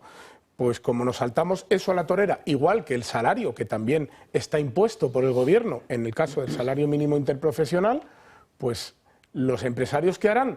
Subir los precios. ¿Y quién lo va a pagar? Los ricos S.A., que somos los consumidores, los ciudadanos. Sobre todo lo que decía Alberto, el principal problema de esto es que uno no puede tomar decisiones de este calado estructural tan importante sin contar con la patronal, que es la que asume los costes laborales de las contrataciones de los trabajadores. Y por lo tanto, si tú impones una medida a capón, lo mínimo que te puedes encontrar es lo que estábamos diciendo, que se acabe produciendo una subida de los precios, porque al final el empresario lo que hace es repercutirlo en el precio final para que lo paguen los consumidores. Pero el problema también es el destrozo que se genera durante el camino. Es decir, en un país que tiene un mercado laboral con tantas fragilidades como todavía, por desgracia, tiene el español, lo que tú no puedes hacer es entrar como un elefante en una cacharrería, tomar unas medidas que son de verdad que de un calado estructural tan relevante, que se pueden llevar a cientos y a miles de trabajadores por delante en un momento en el que la economía española, por mucho que el socialismo nos diga lo contrario, no está tan boyante como creemos la mayoría. Por lo tanto, no se puede tomar esta decisión sin el concurso y el acuerdo con los empresarios. Y en todo caso, bueno, pues lo que está haciendo el Gobierno es lo que decíamos antes a propósito de la política energética, poner la ideología por delante de la economía, es decir, del bienestar de este país. y procurar hacernos un poco más felices, hombre, si es que no lo valoráis. En fin, bueno, y la extravagancia, llevada a la última consecuencia. Sabotaje, sabotaje, sabotaje. Ah, que tengo que decirles que no a los de la OPA del BBVA sobre el Sabadell, que les tengo que decir que no, y la traidora esta de la Comisión de Mercado de la Competencia ha dicho que por ella adelante, pues me voy a inventar una, dice Pedro, este es el pensar de Pedro, me voy a inventar una de la que no van a salir vivos, una consulta popular de ciudadanos, instituciones, amigos de la paz, etcétera, etcétera, que me manden un escrito a la Moncloa para que yo pueda salir con esos escritos bajo el brazo y decir, lo siento mucho, pero a la vista de lo que me explican todas estas personas, entidades, empresas, asociaciones culturales, de bienes de la memoria histórica, todos estos me dicen que hay que vetar la OPA del BBVA sobre el Sabadell. Claro, ante una respuesta popular de ese calado, el gobierno procede a vetarla. Siempre el interés, no general, ¿no? El interés de Pedro. Quedar bien con Puigdemont. ¿Qué es de lo que va esto? Puigdemont ya lo dijo claro ayer, aquí lo veíamos. Tendrá repercusiones para el gobierno Sánchez si no veta la OPA. Bueno, pues lo va a hacer de una manera elegante, porque es muy fuerte hacerlo de otra manera, pero lo va a hacer. Yo estoy convencido. La consulta es la excusa útil para luego poder hacer lo que le piden los aliados de viaje, que vete la OPA del BBVA sobre el Sabadell. Se trata de un hecho nunca visto hasta ahora, ya que es la primera vez que se abre una consulta pública para operaciones de este tipo. El cuestionario ya está disponible en la web del Ministerio de Economía. El objetivo, conocer qué opina la sociedad sobre la oferta pública de adquisición del BBVA sobre el Banco Sabadell. Con esta decisión, el presidente del Gobierno, Pedro Sánchez, cuestiona a la Comisión Nacional de los Mercados y la Competencia, que la semana pasada dio el visto bueno por unanimidad a la OPA. Según varias fuentes del sector de la banca, la consulta pública es una excusa de Sánchez para justificar su oposición a la operación ante Bruselas y los inversores internacionales. De esta manera, Pedro Sánchez secunda la postura de Puigdemont, que es el primero en oponerse a la desaparición de un banco del sistema financiero catalán como el Sabadell. Eso sí, eludiendo su responsabilidad a través de una consulta pública. Feijóo ha rechazado esta decisión anunciada por el Gobierno. Esto de la consulta, vuelvo a reiterar, es una frivolidad impropia de una economía del euro, máximo si es la cuarta economía del euro. El presidente de la COE también se ha mostrado contrario a esta consulta pública. Yo no entiendo que se hagan consultas populares, lo digo sinceramente porque en cierta medida es descalificar a la propia CNMC y luego es renunciar también a la propia capacidad del gobierno, no, a la propia responsabilidad del gobierno a tomar la decisión que tengan que tomar. Es decir, yo no voy a entrar en cuál es la decisión, pero sinceramente es que no, es que sobran todas las instituciones y vamos al asambleísmo puro y ya está. Una vez recogidas las opiniones de organizaciones, ciudadanos y asociaciones acerca de esta operación, el Ministerio de Economía tendrá 15 días para aceptar formularios a través de su web y para decidir si la cuestión se eleva o no al Consejo de Ministros, donde se podría evaluar la posibilidad de endurecer los requisitos de la OPA. Las respuestas recabadas serán secretas y no vinculantes. Superado el criterio de la competencia. La Comisión dice, por nosotros adelante. Superado el criterio de la oportunidad y la manera de comprar las acciones a los dueños del Sabadell. Hay un montón de organismos reguladores en Estados Unidos, en México, en un montón de países que ya han dicho que por ellos adelante, que les parece adecuado. Bueno, pues superado todo eso, el gobierno es el que tiene que decir sí, pero yo no lo apruebo, lo veto. Y pues, es tan fuerte, hacer eso es tan fuerte, que se le echarían encima en Bruselas, porque es atentar contra la libre competencia. Esto, lo lógico en un país normal, es que superados esos criterios de si la competencia queda muy devaluada, etcétera, etcétera, el gobierno diga, bueno, pues hágase, y que sean los dueños del Banco Sabadell, los accionistas, los que decidan si quieren ser del BBVA o no. Y ya está. Para eso esto es un mercado y nuestra economía es una economía de mercado. Nacho. Bueno, es que en este gobierno, entre otras cosas, ha aprobado indultos a golpistas, amnistías a independentistas, con donaciones de deudas multimillonarias a comunidades autónomas irresponsables e incumplidoras. Sobre nada de esto, o sobre el cierre de las centrales nucleares que estábamos hablando antes, sobre nada de esto el Gobierno ha consultado nunca a los ciudadanos, que podría ser su dinámica, pero no lo hace. Y sin embargo, sí que decide hacerlo, en este caso, porque el Gobierno tiene una decisión tomada. Y ahora lo que necesita es construir un relato sobre una circunstancia en la que tenemos un organismo, que es la Comisión Nacional de los Mercados de la Competencia, que es quien se encarga de velar porque efectivamente la libre competencia que tiene que operar en un mercado abierto como el nuestro se mantiene.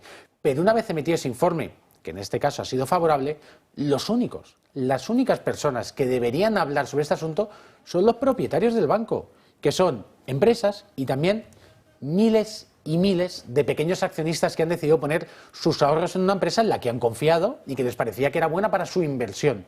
Y ahora, cuando viene otra empresa a realizar una compra, son esos inversores, como dueños de la empresa, los que tienen que decir lo que hacen.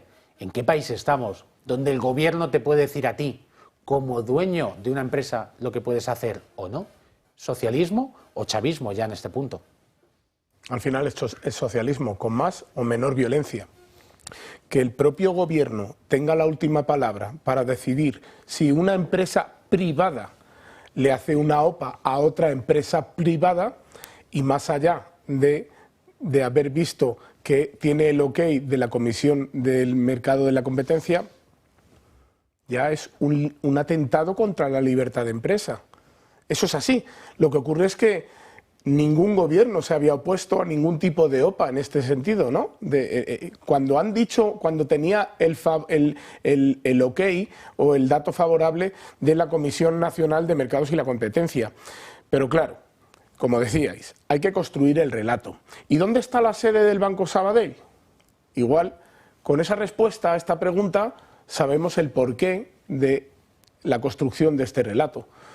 Ellos se lavan las manos y en el caso de que saliera mal, no va a salir mal, porque esto ya lo manejan ellos, por supuesto, la decisión ya está tomada. Pero si saliese mal, no son ellos, Poncio Pilatos. Ellos se lavan las manos, fíjate, han sido los ciudadanos. Fíjate cómo queda España. Un año, más de un año para resolver este asunto, que es un asunto administrativo. ¿Cumple o no cumple los requisitos? El resto que lo decidan la pastora. ¿Cuánto me dan por cada acción del Sabadell? Pues me interesa, acudo a la OPA, o no me interesa y me quedo, y lo que quiero es que los otros no se queden con el banco. Bueno, pues ya está, y no hay más. Sí, hay mucho más. Porque resulta que si este banco, BBVA, se hubiera interesado por Unicaja, vamos, en marzo ya hubiera estado integrada en BBVA, pero es que se ha interesado por una entidad que cuando se interesó tenía la sede en Alicante. Fue de las primeras en marcharse del Prusés, y que ahora ha vuelto solícita, arrasando, hombre, Salvadorilla, ya estoy aquí, he vuelto. Ahora me arreglarás lo mío, ¿no? Con un secretario del Consejo que es el mercader florentino en su pura esencia, Miquel Roca Junyent. Vamos, el gran negociador del puyolismo hasta que se cabreó con el Puyol y se buscó otro negociador, pero bueno, no le ha ido mal, a Roca no le ha ido mal como secretario del Consejo de tantas y tantas empresas, entre ellas el Banco Sabadell. Y ahora es uno de los grandes timoneles de la operación Hagamos que fracase la OPA del BBVA. Bueno, ¿la OPA del BBVA es buena o mala? Puede que se pregunte alguno. Pues dependerá del precio que le pongan a las acciones. Se trata, eso sí, los dueños del Sabadell como los dueños del BBVA no son ni Carlos Torres ni Oliu, no, son los accionistas. Que el del BBVA, Carlos Torres, después de haber tomado esta decisión, como el gobierno se la boicotee, va a tener que dejar la presidencia del banco, Vamos, que sí va a tener, claro que va a tener. Va a tener que dejarla, claro. Esto no es un drama, tu empeño ha sido has dicho cosas que le van a reprochar, como ahora decir que está muy de acuerdo con la consulta del gobierno. Bueno, claro, como aquí. El problema es que las empresas en España dependen todas del BOE y de las decisiones del gobierno. Y si quieres hacer algo tienes que ser obediente, porque si no van a por ti. Y bueno, pues Torres ha preferido ser obediente. Bueno, bien. A ver, entonces han dado por bueno tanto el Sabadell como por supuesto el Sabadell, eso es evidente, como el BBVA, que eso no es tan evidente, que el gobierno ponga esto a la asamblea de la facultad y que la votación de la asamblea de la... es que es uno de los asuntos que daña nuestra reputación internacional. Bueno, y que la daña porque al final demuestra que es que no somos un país y una economía seria. Es decir, es que esto no pasa ni en Alemania, ni en Francia, ni en Italia, no pasa en Inglaterra, por supuesto, no pasaría en Estados Unidos. Porque en el fondo de lo que estamos hablando es que una empresa privada quiere comprar otra empresa privada porque considera que es bueno para el negocio. Y tiene la legitimidad para hacerlo. La misma legitimidad que se corresponde con la de los dueños de la empresa que quiere ser adquirida para saber si les resulta interesante o no la compra que le están haciendo. Y ese es el resumen de todo. Lo que pasa es que aquí entra el cuchillo del socialismo que dice que sobre nuestro dinero, sobre nuestras empresas y sobre todo lo que sucede en este país, Pedro Sánchez Pérez Castejón tiene la última palabra. Y sin que él dicte sentencia, aquí no se puede hacer nada. Alberto. No tienes ni una, no te quito ni una coma, ¿no?, de tu intervención. Así es, Pedro Sánchez tiene que manejar a imagen y semejanza que manejan los gobernantes de países como Cuba, históricamente, desde el 59, si no recuerdo mal, como Venezuela, como Corea en el norte. Bueno, pues al final esto es el socialismo, como yo decía antes, con más o menos violencia. En otros sitios se mata. Aquí de momento parece ser que no, pero a mí no me extraña nada, porque si atacamos la libertad de empresa como la está atacando el señor Sánchez en este momento de esta manera, pues ya es que a mí ya no me sorprendería nada de este gobierno, absolutamente nada. Bueno, y lo lamentable es que nos tomen el pelo con el artificio de decir, no, una consulta para ver qué opinan las entidades, los particulares, y esto lo tendremos en consideración. ¿Cómo? Si lo ha dicho Cuerpo desde hace un año, que estáis en contra de esta operación, pues vetadla y acabemos. No prolonguéis la agonía, que es muy cansino, que se nos queda cara de orejas de burro, de estar en la esquina castigados. Hombre, ya vale, chico, ya vale. Ser un poco más serios, no cuesta tampoco tanto. En fin, no tenemos tiempo para más. Si acaso para dejarlo aquí, para que yo agradezca a mis invitados su presencia en el programa y para invitarles a ustedes, como premio, a ver a continuación El Día en 30 minutos.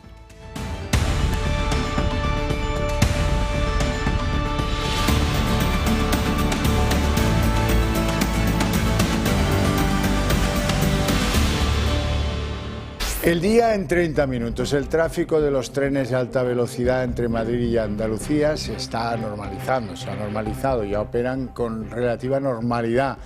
Y el ministro Óscar Puente parece que va retrocediendo en eso de que se trató de un sabotaje más o menos organizado. Ya va reblando, ya va diciendo que bueno, pues que eso no se descarta nada, pero que en fin, de aquello que recordaba Nicolás Maduro de los primeros momentos cuando se quedan sin luz en Venezuela, sabotaje, va quedando cada vez menos. El gobierno siguen no descartando nada, pero ya ni siquiera menciona la palabra sabotaje. La Guardia Civil le ha vuelto a poner a este asunto, como a casi siempre, cierta racionalidad y dice que investigan el asunto como un robo de cobre de aquellas decenas y docenas que ha habido en nuestro país con anterioridad. Un ejemplo de que la tesis del sabotaje decae es que la vicepresidenta Yolanda Díaz descarta citar la palabra sabotaje. Y el Gobierno un día más no solo no entona el mea culpa, sino que trata de descargarle toda la responsabilidad a la oposición. Según publica hoy en exclusiva el diario The Objective, tanto el Gobierno como el Partido Socialista habrían hecho circular un mensaje en el que acusan al Partido Popular y a Vox de estar detrás del apagón y del caos ferroviario de ayer para intentar sabotear de alguna manera al Gobierno, intentar destruir a la coalición. Los de Feijóo creen que Sánchez ha entrado en fase de paranoia. El Gobierno lo tenía claro. En un principio tachó de sabotaje el robo de cobre que provocó el colapso ferroviario. Ahora modulan el mensaje y aseguran que no descartan ninguna hipótesis. Que en este momento no descartamos ninguna hipótesis porque hay abierta una investigación por parte de la Guardia Civil. había una clara voluntad, evidentemente, de hacer daño. Sumar, que en un principio también compró la tesis del sabotaje, ahora se desmarca de esta postura. Por tanto, también pido principio de prudencia. Soy abogada en ejercicio y hasta que se exploran y se investiga lo que hay, desde luego no voy a decir nada. Mientras, la oposición sigue firme en sus críticas al Ejecutivo. La conspiración está en la imaginación del Gobierno. Para Feijóo no es un incidente aislado, sino una forma de gobernar. El caos ferroviario del domingo y del lunes no es un incidente aislado. En mi opinión, es una forma de gobernar. En cualquier país europeo, hoy habría dimitido alguien. Vox exige responsabilidades y pone el foco en Óscar Puente. Tampoco lo hace el ministro Óscar Puente, el matón a sueldo del Gobierno al frente de una red ferroviaria que no funciona. La postura y la hipótesis del sabotaje que adoptó el Ejecutivo de Sánchez a primera hora del lunes tenía un claro objetivo: iniciar una operación mediática en contra de la oposición. Según revela The Objective, Moncloa y Ferraz enviaron a sus dirigentes un WhatsApp con el argumentario que debían seguir para culpar a la derecha del apagón y de los sabotajes del AVE. Para los investigadores, la principal hipótesis es un robo de cable común. La Guardia Civil asegura haber detectado el mismo modus operandi con otras sustracciones en vías ferroviarias españolas. A pesar de ello, el ministro Óscar Puente sigue firme en su versión del sabotaje. Y un día más el Gobierno se sacude la responsabilidad sobre el apagón e intenta buscar agentes externos para responsabilizar de lo que realmente tiene responsabilidad Red Eléctrica o la falta de inversión del Gobierno. Hoy Moncloa ha anunciado una inversión de 1.100 millones para luchar contra los ciberataques, una tesis que ha sido descartada por el CNI o por la propia Red Eléctrica, pero que desde el Gobierno siguen alimentando.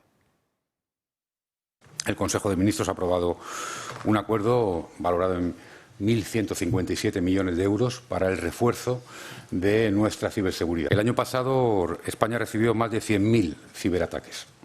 De esos, 1 de cada 3 fueron graves. Desde el año 2015 hasta hoy, en la última década, se han incrementado un 300% y se concretará en 40 proyectos concretos. Muchos de ellos no informaré de ellos, obviamente, por razones de seguridad nacional. No le vamos a contar a los malos dónde están las debilidades.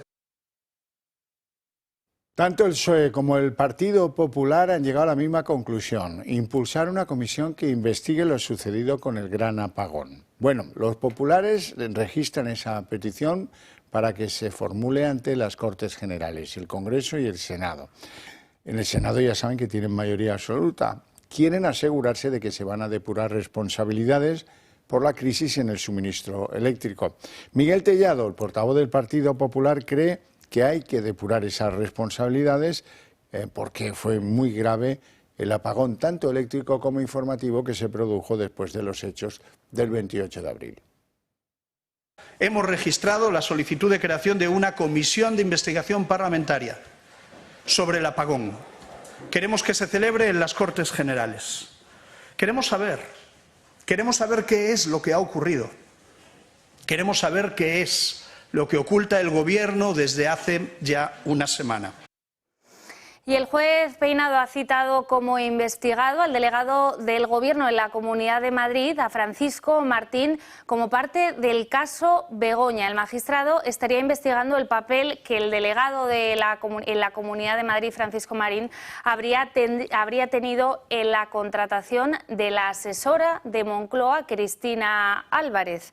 Álvarez ejercía funciones privadas de asistente para Begoña Gómez y el juez cree que Marín podría haber incurrido en el delito de desviación de caudales públicos.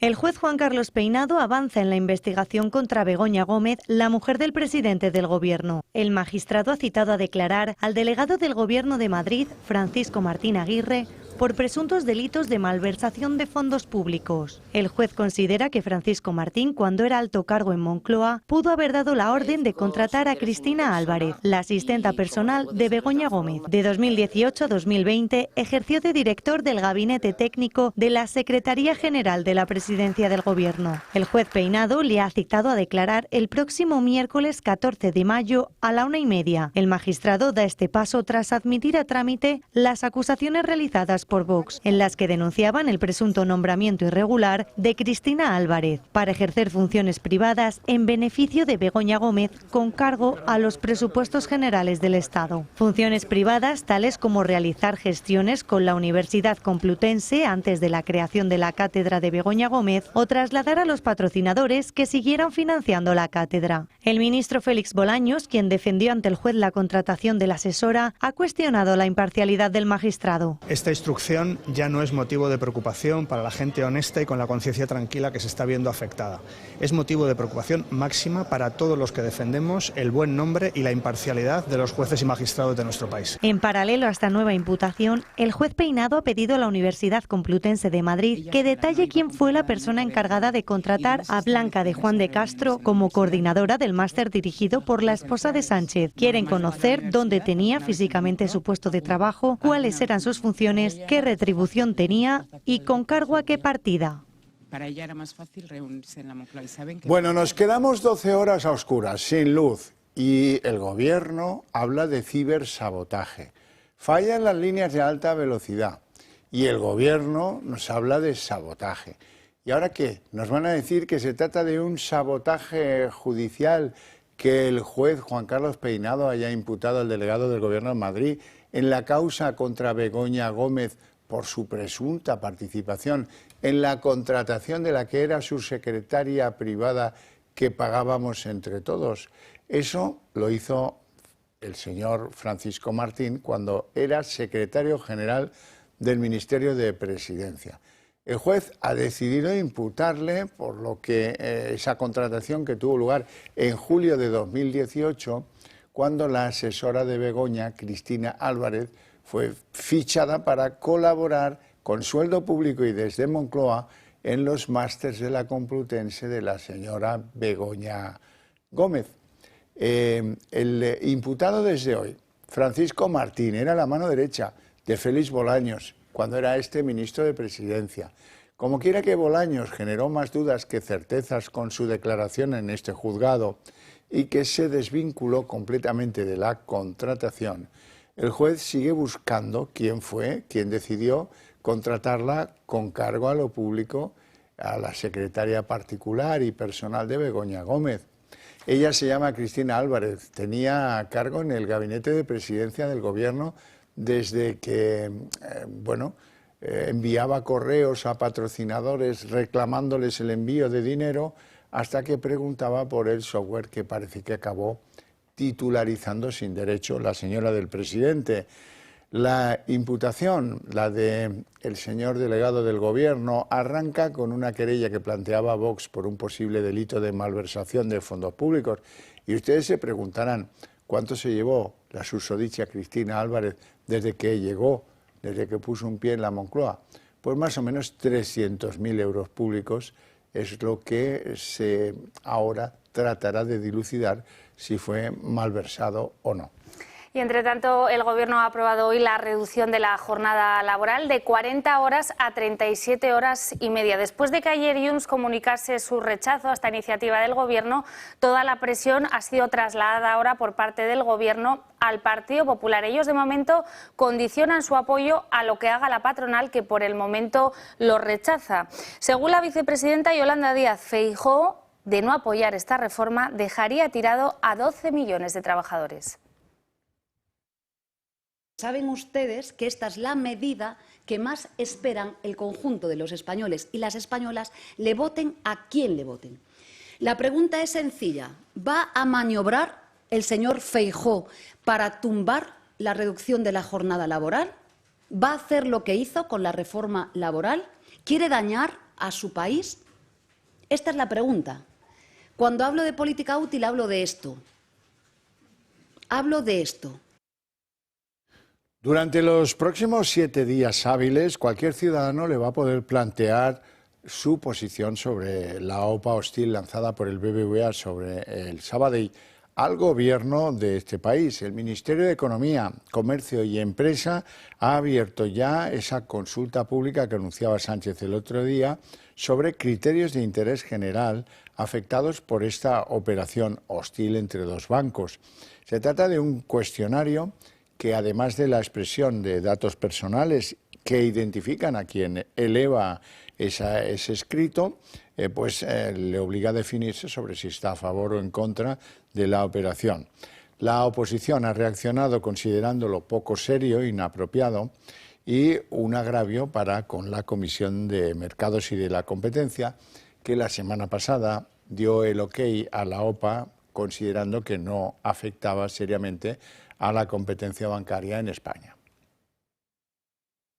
Se trata de un hecho nunca visto hasta ahora, ya que es la primera vez que se abre una consulta pública para operaciones de este tipo. El cuestionario ya está disponible en la web del Ministerio de Economía. El objetivo, conocer qué opina la sociedad sobre la oferta pública de adquisición del BBVA sobre el Banco Sabadell. Con esta decisión, el presidente del Gobierno, Pedro Sánchez, cuestiona a la Comisión Nacional de los Mercados y la Competencia, que la semana pasada dio el visto bueno por unanimidad a la OPA. Según varias fuentes del sector de la banca, la consulta pública es una excusa de Sánchez para justificar su oposición a la operación ante Bruselas y los inversores internacionales. De esta manera, Pedro Sánchez secunda la postura de Puigdemont, que es el primero en oponerse a la desaparición de un banco del sistema financiero catalán como el Sabadell. Eso sí, eludiendo su responsabilidad a través de una consulta pública. Feijóo ha rechazado esta decisión anunciada por el Gobierno. Esto de la consulta, vuelvo a reiterar, es una frivolidad impropia de una economía del euro, máximo si es la cuarta economía del euro.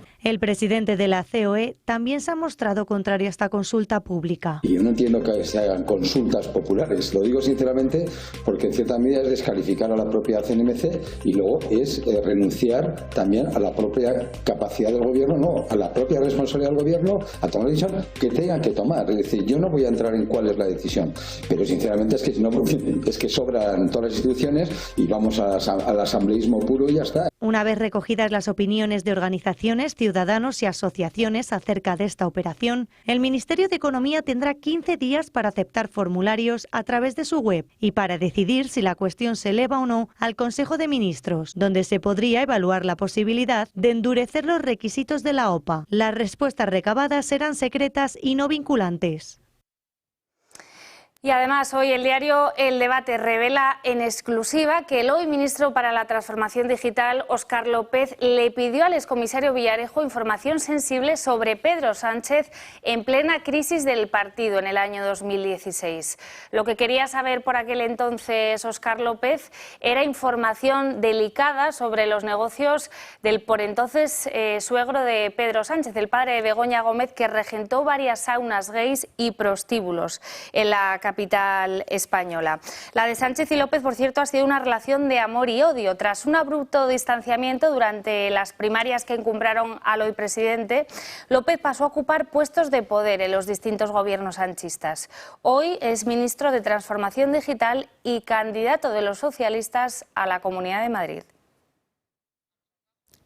La ex-Miss Asturias, Claudia Montes, considerada novia, amiga especial de José Luis Ábalos, no ha acudido hoy a declarar como testigo ante el Tribunal Supremo, donde había sido citada por el magistrado Leopoldo Puente para ser interrogada sobre el enchufe que le permitió a esta mujer, a Claudia Montes, acceder como empleada de la empresa pública Logirail, que depende precisamente o dependía del ministerio que dirigía Ábalos. Según fuentes jurídicas, la notificación fue remitida al domicilio del que ha sido ahora desahuciada Claudia Montes y el posterior intento de la policía por localizarla telefónicamente ha resultado infructuoso.